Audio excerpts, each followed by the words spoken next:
Well, greetings and good morning, small business management students. This is Mr.D, and this is week number 13 in our 15-week course in small business management here at Chafee. We're going to be looking at chapter 15 this week, which is all about going global and how to expand your business into a global market, which could be extremely valuable. We might consider small businesses to only be local businesses, but the reality is you could be a small business and still be global. So that's a really exciting prospect or concept to consider. I'm going to go ahead and stop sharing this screen so I can show you our homepage in Canvas and go over a couple of the things that you should be doing this week. So here we are in our Canvas shell, and we're going to go ahead and select Module 4 since that is the last module of the class, and we're almost done. So we're going to scroll down here to week number 13. So here we are, and we're going to be looking at chapter 15. So there's the chapter to read it. And then here's the coursework. So your final check-in assignment is this one here.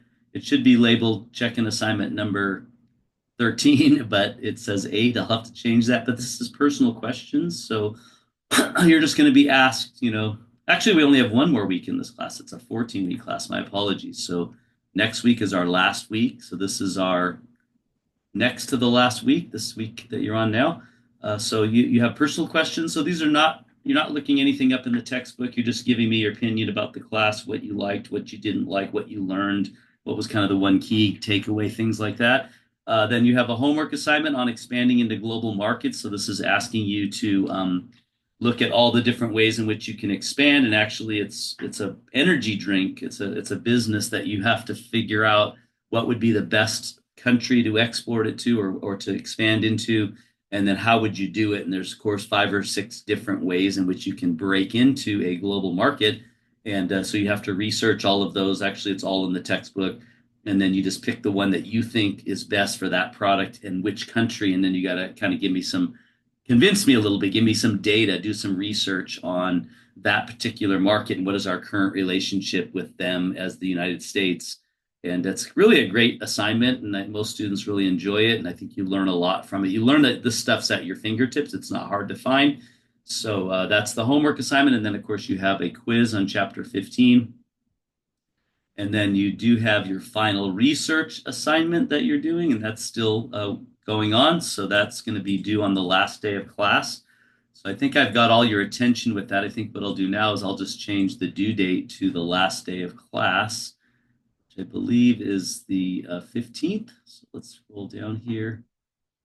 I'm going to make it due on the 15th, Thursday, kind of strange, but so you don't even have a full last week, but I went ahead and moved that down. Now you should see the due date. If I scroll all the way down to the bottom of modules. So there's your final research assignment. So these 3 assignments are due this Sunday. This is due the last day of class, and then your final exam. So next week, even though you only have a 3 or 4 day week, it's only the exams all you have to worry about doing. And this is based off of chapters 9 through 15. So make sure you review those chapters and you take the exam, final exam. So that's pretty much it. You will get a video from me next week as well before we end the class, just some kind of closing thoughts from me, as well as maybe some things about the exam that might help you. They'll be watching for that next Monday. But until then, have a great next to the last week. We'll see you then.